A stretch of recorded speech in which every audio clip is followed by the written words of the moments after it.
हाय dears, आपका स्वागत है फिर से AA एकेडमी में। मैं आपका गोविंद सर। आज हम लोग पढ़ेंगे पॉइंट 9। अब तक हम लोगों ने पिछली क्लास में सवाल भी लगाया था हमने 2-3 ठो। आज हम लोग उसी में क्रम को आगे बढ़ाते हैं और आज हम लोगों का पॉइंट 9 होगा, कॉन्सेप्ट नंबर 9। इसमें हम लोग देखेंगे कि अगर कोई त्रिभुज है, या सीधा सीधा लिख दें चाहे तो, किसी त्रिभुज की या त्रिभुज की भुजाओं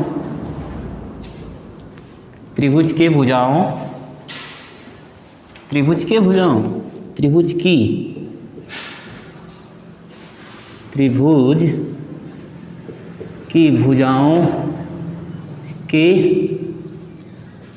मध्य बिंदुओं त्रिभुज के भुजाओं के मध्य बिंदुओं के निष्कर्ष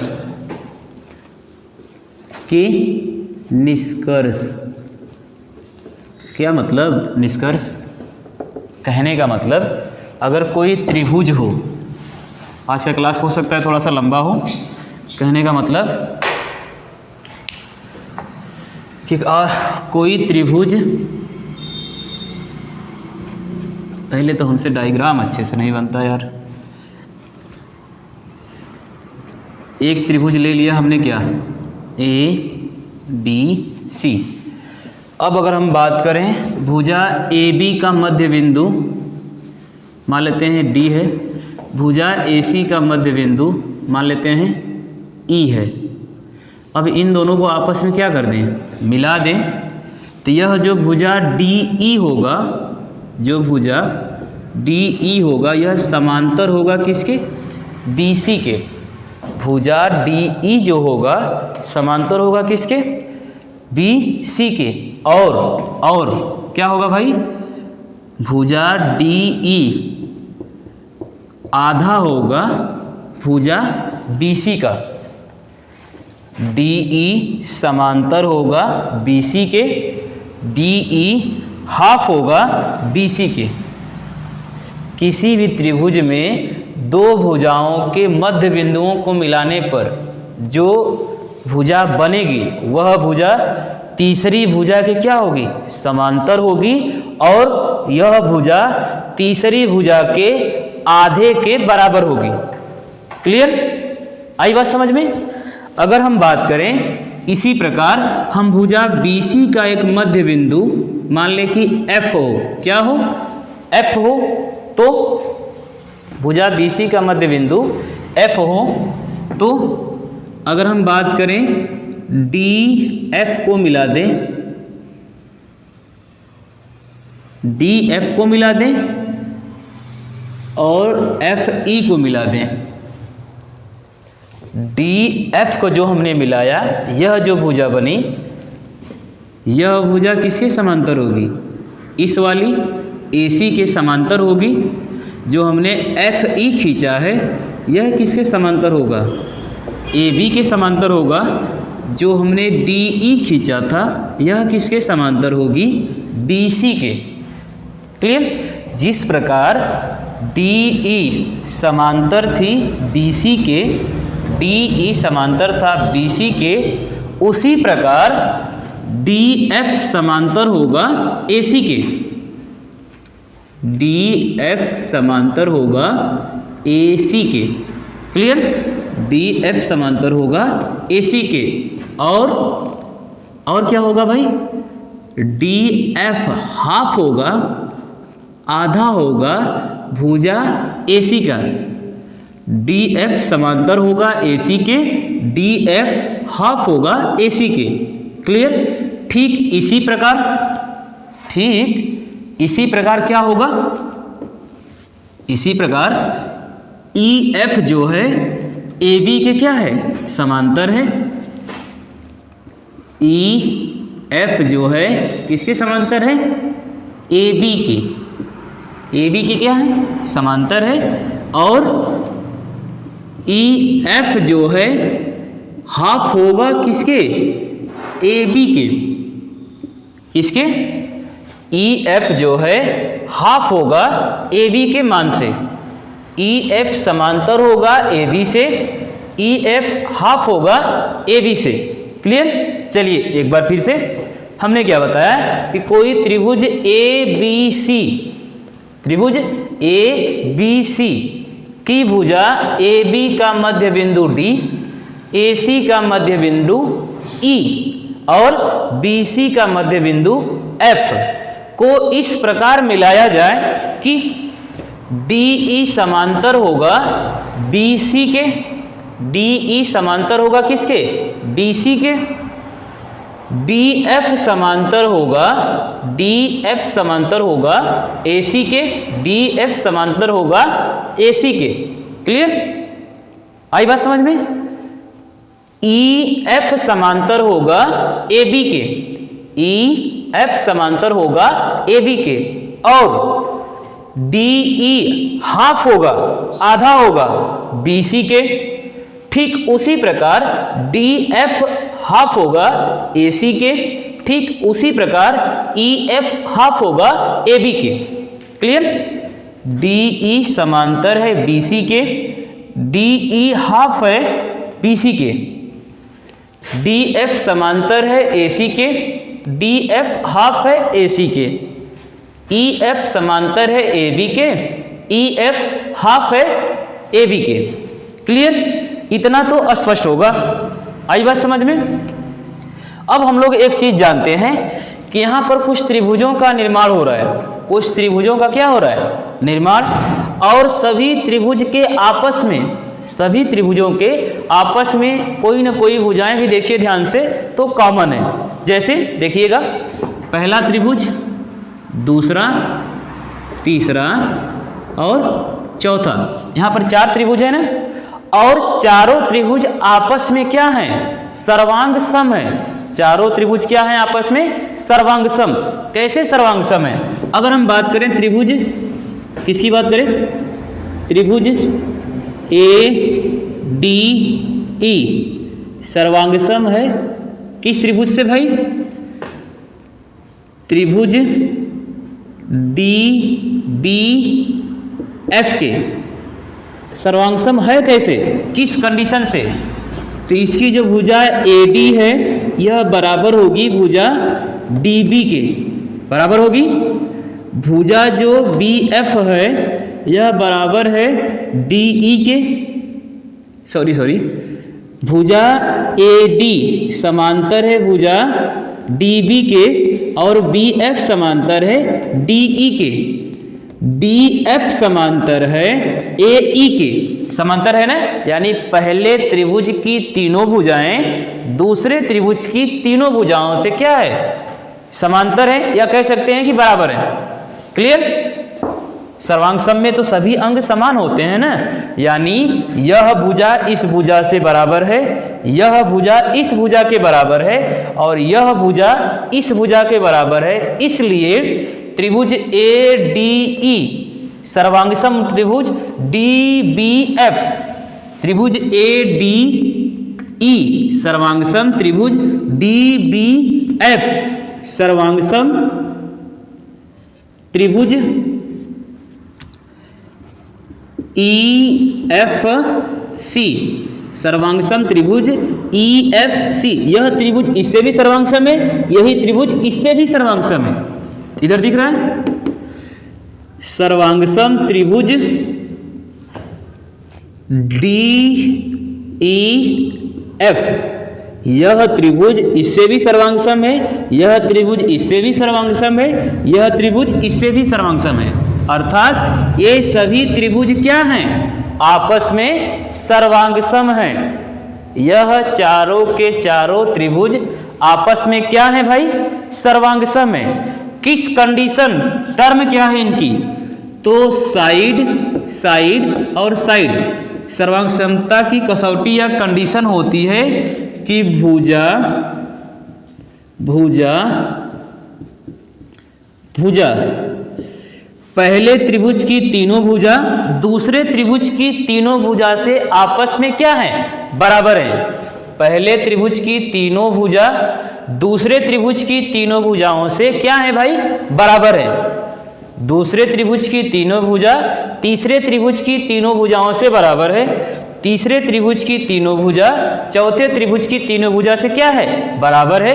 अर्थात पहले त्रिभुज की तीनों भुजा दूसरे त्रिभुज की तीनों भुजा से बराबर है। इस नियमानुसार यह चारों के चारों त्रिभुज आपस में क्या हैं, सर्वांग सम हैं। सर्व अंग यानी सभी अंग एक समान।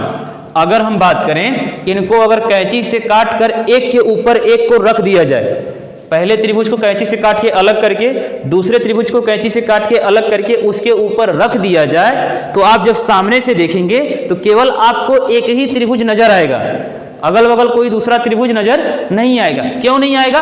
क्योंकि पहले त्रिभुज की तीनों भुजा दूसरे त्रिभुज की तीनों भुजाओं से क्या है, बराबर है। और सर्वांग समता की कसौटी यही होती है कि पहले त्रिभुज के ऊपर अगर हम दूसरे त्रिभुज को रख देते हैं तो नीचे वाला त्रिभुज आपको नजर नहीं आएगा। क्लियर? आई बात समझ में? अगर हम क्षेत्रफल की बात करें, इन चारों में क्षेत्रफल की बात करें, चारों में क्षेत्रफल की अगर हम बात करें तो एरिया ऑफ ट्रायंगल ADE बराबर होगा एरिया ऑफ ट्रायंगल त्रिभुज DBF, त्रिभुज DBF बराबर एरिया ऑफ ट्रायंगल त्रिभुज EFC बराबर एरिया ऑफ ट्रायंगल DEF के। अर्थात इन चारों त्रिभुजों के क्षेत्रफल भी आपस में क्या होंगे, बराबर होंगे। सर्वांगसम आकृतियां के क्षेत्रफल भी आपस में क्या होते हैं, बराबर होते हैं। लेकिन बराबर क्षेत्रफल वाली आकृतियां सर्वांगसम नहीं हो सकती। सर्वांगसम आकृतियों का क्षेत्रफल बराबर हो सकता है, लेकिन बराबर क्षेत्रफल वाली आकृतियां सर्वांगसम नहीं हो सकती। मतलब मान लें कि यह त्रिभुज है, समद्विबाहु है या कोई भी समबाहु है, और एक समकोण त्रिभुज है। इसका भी एरिया कितना है, 36, और इसका भी एरिया कितना है, 36 सेंटीमीटर स्क्वायर। तो क्या ये दोनों आपस में सर्वांगसम है? नहीं। हमने क्या बताया कि कोई दो आकृतियां सर्वांगसम हैं तो उनका क्षेत्रफल भी आपस में क्या होगा, बराबर होगा। लेकिन किन्हीं दो आकृतियों का क्षेत्रफल अगर बराबर है तो वे दोनों सर्वांगसम हो भी सकती हैं और नहीं भी हो सकती हैं। क्लियर? सर्वांगसम आकृतियों का क्षेत्रफल बराबर होता है, लेकिन बराबर क्षेत्रफल वाली आकृतियां सदैव सर्वांगसम नहीं होती हैं। क्लियर? आई होप आपको समझ में आया होगा। पहले त्रिभुज का क्षेत्रफल, दूसरे त्रिभुज के क्षेत्रफल, तीसरे त्रिभुज का क्षेत्रफल और चौथे त्रिभुज का क्षेत्रफल आपस में क्या है, बराबर है। Area of triangle ADE area of triangle ADE बराबर area of triangle DBF area बराबर एरिया ऑफ ट्रायंगल EFC बराबर एरिया ऑफ ट्रायंगल EFD आपस में क्या है, बराबर हैं। और ये पूरा क्षेत्रफल, यह पूरा क्षेत्रफल इधर नजर आ रहा है, यह पूरा क्षेत्रफल 1/4 होगा। यह पूरा क्षेत्रफल 1/4 होगा एरिया ऑफ ट्रायंगल ABC के। यानी कि यह जो बड़ा वाला त्रिभुज है ABC, इस पूरे बड़े वाले त्रिभुज के क्षेत्रफल में 4 से भाग कर दें तो एक पहले का, दूसरे का, तीसरे, चौथे मतलब चारों का क्षेत्रफल निकल के क्या हो जाएगा, आ जाएगा। क्योंकि इन चारों का क्षेत्रफल तो आपस में बराबर है ना। यानी इस पूरे एरिया में 4 से डिवाइड कर दें तो प्रत्येक का मान निकल के सामने आ जाएगा। आई होप आपको समझ में आया होगा। क्लियर? चलिए, इसमें एक टर्म और है, यहाँ पर कुछ और आकृतियां भी बन रही हैं। अगर आप देख सकते हैं तो देख लीजिए, उसमें नजर आ रही हैं कुछ और आकृतियां हैं। चलिए, अगर नहीं नजर आ रहा है तो हम आपको दिखाने का प्रयास कर रहे हैं। यहाँ पर अगर आप ध्यान से देखिए तो कुछ चतुर्भुज भी नजर आ रहे हैं। यहाँ पर ध्यान से आप देखेंगे तो कुछ चतुर्भुज भी नजर आ रहे हैं। कौन कौन से भाई? चतुर्भुज BDEF नजर आया, BDEF। और यह कौन सा चतुर्भुज है? तो समांतर चतुर्भुज है या सम चतुर्भुज है? कौन सा चतुर्भुज है भाई?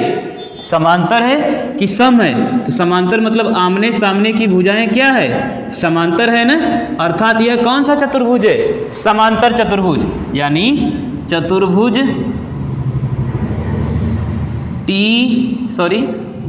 चतुर्भुज BDEF नजर आया? इसका जो क्षेत्रफल होगा बराबर होगा किसके? चतुर्भुज। ध्यान से देखिए, दूसरा भी नजर आएगा, चतुर्भुज या एरिया चतुर्भुज। दूसरा है आपका, दूसरा क्या है? ECFD। ECFD यानी यह भुजा इसके समांतर, यह भुजा इसके समांतर। एक चतुर्भुज यह है, एक चतुर्भुज यह है और एक चतुर्भुज यहाँ है। क्लियर? बराबर होगा एरिया ऑफ चतुर्भुज ADFE।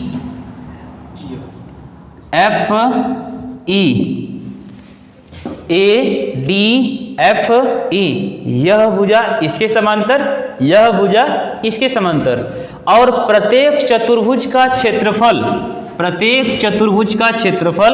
आपस में क्या होगा? बराबर होगा। प्रत्येक चतुर्भुज का क्षेत्रफल आपस में क्या होगा? बराबर। चलिए एक बार फिर से दिखाते हैं। पहला चतुर्भुज हमारा कहाँ बना है?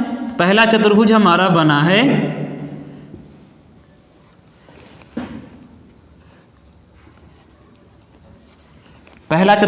देखिए BDEF नजर आया?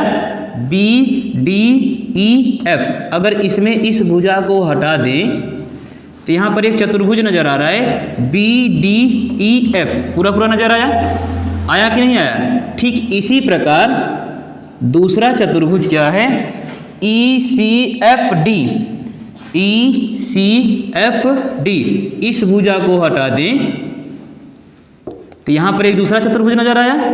ठीक इसी प्रकार इस भुजा को हटा दें तो यहाँ पर आपको तीसरा चतुर्भुज नजर आया।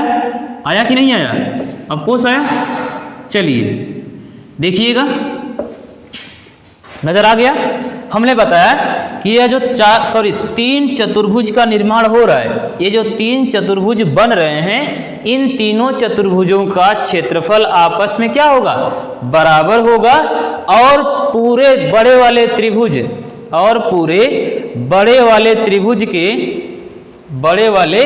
त्रिभुज के क्षेत्रफल का हाफ होगा। क्षेत्रफल का क्या होगा? हाफ होगा भाई। ABC। कैसे हाफ होगा भाई? देखिएगा, हमने क्या बताया कि एक चतुर्भुज BDEF। अब चतुर्भुज BDEF को बनाने में कितने त्रिभुजों का योगदान है? चतुर्भुज BDEF का निर्माण में 2 त्रिभुजों का योगदान है। कितने त्रिभुजों का? 2। ठीक इसी प्रकार चतुर्भुज FDEC इसको भी बनाने में तो 2 त्रिभुजों का योगदान है। ठीक इसी प्रकार चतुर्भुज ADFE को बनाने में भी 2 त्रिभुजों का क्या है? योगदान है। 2 त्रिभुजों का योगदान है ना। यानी एक चतुर्भुज के निर्माण में 2 त्रिभुजों का क्या योगदान? अर्थात यह पूरा जो क्षेत्रफल था ABC, यह जो पूरा क्षेत्रफल था, यह पूरा क्षेत्रफल एक छोटे वाले त्रिभुज के कितना गुना था भाई? 4 गुना। छोटे वाले त्रिभुज के क्षेत्रफल में 4 का गुणा करेंगे तो बड़े वाले त्रिभुज का क्षेत्रफल निकल के आएगा। त्रिभुज DEF बराबर 1/4 एरिया ट्रायंगल ABC। यानी ABC के एरिया में 4 से डिवाइड करेंगे तो यह त्रिभुज निकल के आएगा।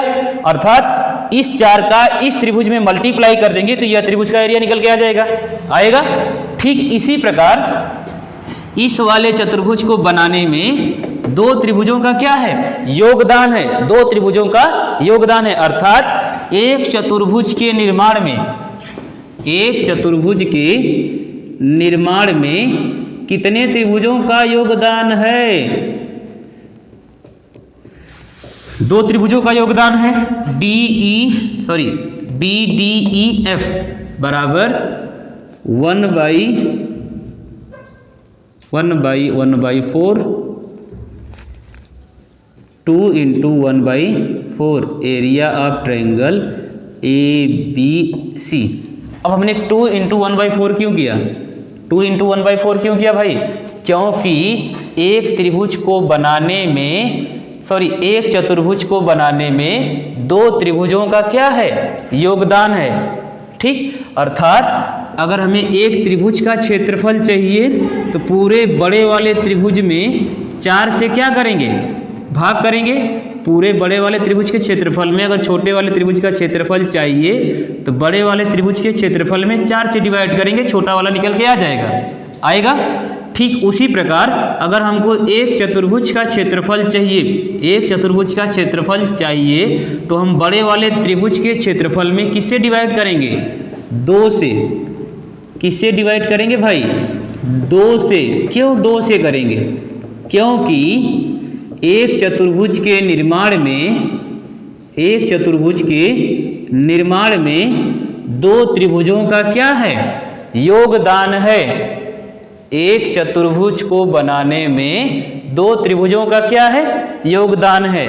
आई होप आज की क्लास आपको समझ में आई होगी। आप चाहें तो इसका स्क्रीनशॉट ले सकते हैं। ठीक है, चलिए एक बार फिर से हम रिपीट करते हैं कि हमने इसमें किया क्या है। तो हमने बताया कि भाई आज हम लोग पढ़ेंगे त्रिभुज के भुजाओं के मध्य बिंदुओं का निष्कर्ष। त्रिभुज के भुजाओं के मध्य बिंदुओं का निष्कर्ष मतलब एक त्रिभुज ABC ले लिया, एक त्रिभुज ABC हमने ले लिया। इस त्रिभुज की भुजा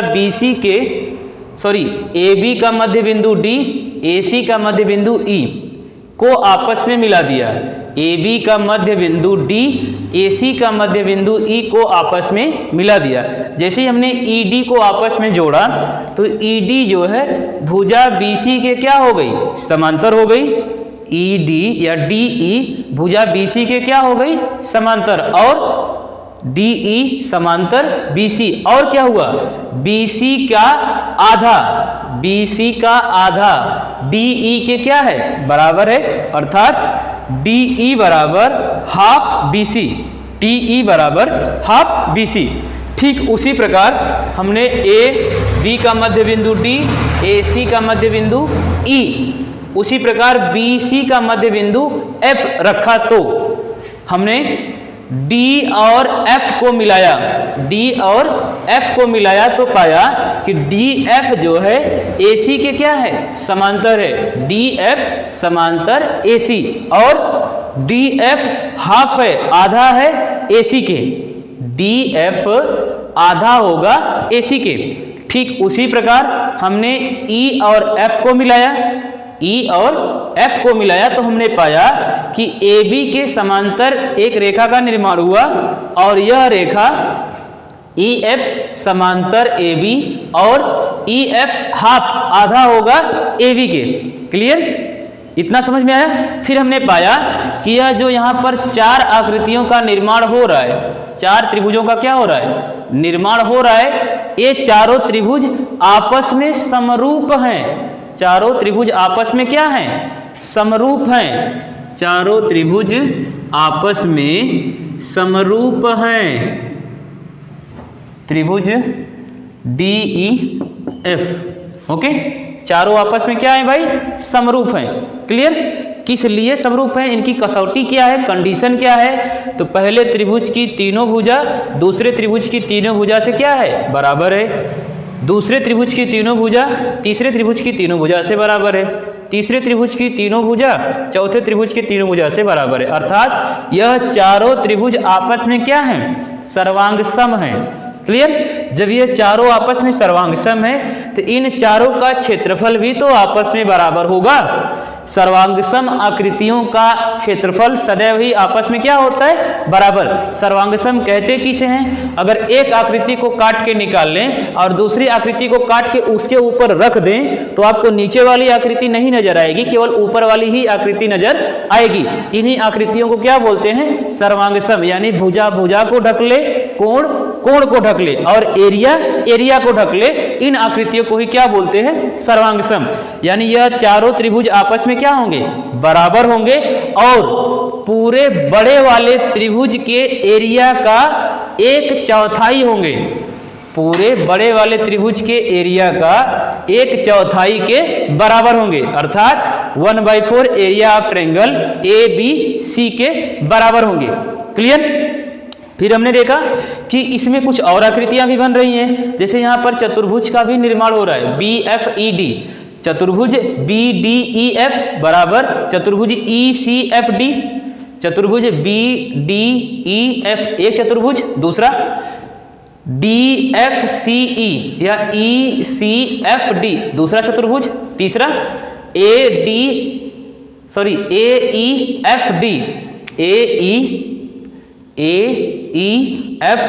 एक चतुर्भुज यहाँ पर। और यह तीनों चतुर्भुज आपस में क्या होंगे, बराबर होंगे।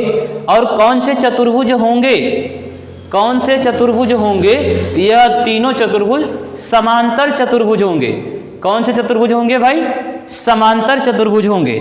और इन तीनों चतुर्भुज का आपस में क्षेत्रफल भी क्या होगा, बराबर होगा।